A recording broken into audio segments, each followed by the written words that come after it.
Good morning, student. Today we are discussing about the another important topic that is pollination. सबसे पहले pollination के बारे में आप सबको पता है pollination वर्ड जो है इंडिकेट करता है that the pollen grains is moved from anther to stigma on the same plant, same flower or the different flower or the different species. दो तरह के होते हैं pollination. One is called the cross pollination and second one is called the self pollination. That we have basically represent as the autogamy and genogamy. These are the basic terms that we have learned earlier in class 10th also. Now we have move on the important topic that the pollination process have been take place with the help of pollinators. मतलब क्या है बेटा, ध्यान दीजिए कि जो pollination process होता है वो basically take place with the help of pollinators. कोई कुछ pollinators होते हैं, मीडियम होते हैं जिसके बिहाफ पे pollination process हो पाता है.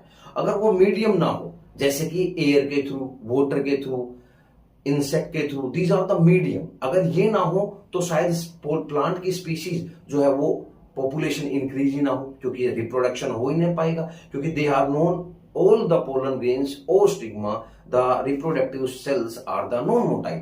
इनकी जो reproductive cells है उनमें मोटिलिटी नहीं होती, मूवेबल नहीं होते, तो मूवमेंट नहीं करेंगे तो इनको मीडियम की रिक्वायरमेंट रहेगी, वरना ये प्रोसेस काम नहीं कर पाएंगे. अब देखिए ध्यान से, when we are discussing about the pollination, then what are the pollinators? They are basically participate to proceed the process of pollination. तो सबसे पहले हम डिस्कस करेंगे आज बहुत ही short and sweet, that is called the anemophily. Anemophily जो basic word है ये रिप्रेजेंट करता है विंड को. मतलब when we are discussing about that part, anemophily is the process by which the pollination is take place by the wind or by the air. Anemophily वो process है जिसमें जो पोलन ग्रेन्स होते हैं वो मूव करते हैं with the help of wind और with the help of air. Air और विंड की हेल्प से जो पोलिनेशन होता है उसको एनीमोफिली कहा जाता है. और वो फ्लावर जो बेसिकली विंड पोलिनेशन में पार्टिसिपेट करते हैं उनको एनीमोफिलस फ्लावर कहा जाता है. सबसे पहली बात. Second thing, when you discussing about the anemophily, वो pollination that have been take place by the wind, तो उनमें जो एग्जाम्पल है बेसिकली वो सीरियल्स होते हैं, जैसे कि मेज है बेटा, ग्रास है, और found in all type of gymnosperm. तो basically these are the examples in which we have see that type of pollination. तो basically maize, grass और gymnosperm में हम most probably we have seen the anemophily. Next, it produce large amount of pollen grains. अब देखिए ध्यान दीजिए, ये wind pollination जो है वो अकेली ऐसी pollination है जिसमें pollen grains large scale पे बनते हैं और large scale पे रिलीज होते हैं, dehiscence होते हैं. इस वजह से जितनी भी pollinations हम पढ़ेंगे उनमें सबसे ज्यादा जो पोलन गेन्स होते हैं, जो वेस्ट होते हैं, वो विंड पोलिनेशन में होते हैं. क्यों? क्योंकि जब विंड पोलिनेशन होता है तो जो पोलन गेन्स होते हैं वो मूवमेंट करते हैं, और मूवमेंट करते हैं तो बल्क में मूवमेंट करते हैं, और उनमें से कुछ परसेंटेज 0.02% जो है वो पोलन ग्रेन जो है वो गोल तक पहुंच पाते हैं, स्टिग्मा तक पहुंच पाते हैं और पार्टिसिपेट कर पाते हैं. क्यों? क्योंकि विंड जो होती है वो कभी बहुत ज्यादा तेज होती है, बहुत ज्यादा धीरे होती है, ना नहीं होती है. तो उस कंडीशन में पोलन ग्रेन्स टोटली विंड पे डिपेंड होते हैं. दैट्स व्हाई जो विंड पोलिनेशन है वो अकेली ऐसी पोलिनेशन है जिसमें सबसे ज्यादा पोलन ग्रेन्स एयर के कांटेक्ट में आते हैं और वो सबसे ज्यादा वेस्ट भी होते हैं. बेसिकली जब हम पोलन ग्रेन्स की बात करते हैं तो पोलन ग्रेन्स जो होते हैं, जो भी पोलन ग्रेन्स विंड पोलिनेशन में पार्टिसिपेट करेंगे, बेटा हमेशा ध्यान रखिए वो पोलन ग्रेन जो होते हैं वो स्मॉल होंगे साइज में. They are small in size, छोटे होंगे. क्यों? क्योंकि विंड में जितने छोटे साइज होंगे वो उतने ज्यादा दूर तक मूव कर पाएंगे, उतनी पॉसिबिलिटी पॉलिनेशन की बढ़ेगी. दूसरा, उनका लाइट वेट होता है.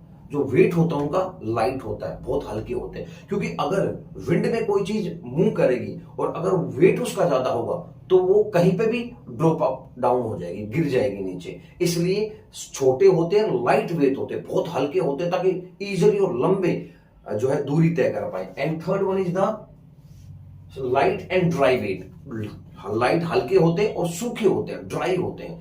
तो पोलन ग्रेन्स अगर एयर के कांटेक्ट में रहते हैं तो वो ड्राई होते हैं. ड्राई इसलिए होते हैं बेटा ताकि वो कहीं पे भी चिपके ना. जैसे मान लीजिए हवा के कांटेक्ट में पोलन ग्रेन्स मूव कर रहे हैं और किसी बिल्डिंग के साथ अगर वो स्ट्राइक कर गए, प्लांट के साथ, बर्ड के साथ, तो उन्हीं के साथ चिपक जाएंगे. अगर वो क्या होंगे, ड्राई वेट, लाइट होंगे, ड्राई वेट नहीं होंगे, मतलब सूखे नहीं होंगे. तो इसीलिए लाइट वेट होते हैं और बेसिकली ड्राई नेचर के होते हैं.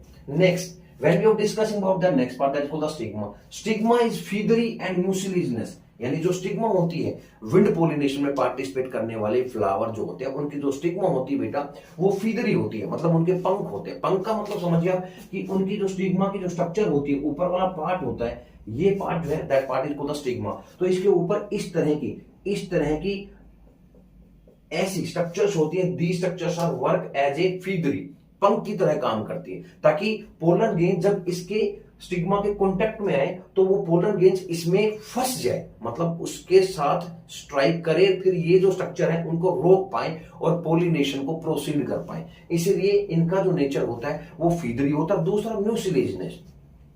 ये जो स्टिग्मा होते हैं ये क्या होते हैं, स्टिकी नेचर के होते हैं। क्या होते हैं बेटा, स्टिकी नेचर के, चिपचिपे होते हैं। क्योंकि देखिए अगर पोलन गेंस है वो भी ड्राई है, नॉन स्टिकी है, और अगर स्टिग्मा भी नॉन स्टिकी होंगे तो जब तक वो दोनों ही नॉन स्टिकी हो जाएंगे तो एक दूसरे के साथ अटैच ही नहीं हो पाएंगे, तो प्रोसेस ही नहीं हो पाएगा।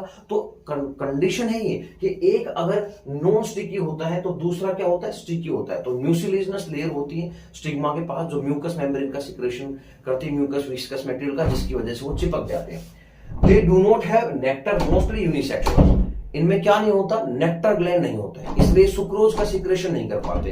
And they are mostly unisexual. Maximum क्या होते हैं, यूनिसेक्सुअल होते हैं। यूनिसेक्सुअल का मतलब समझिए they are either contain male reproductive part or they are contain the female reproductive part. And the last stamen is well exposed.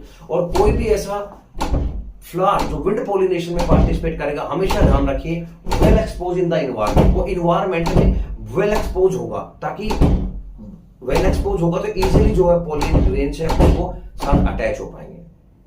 Thank you so much sir, thank you बेटा।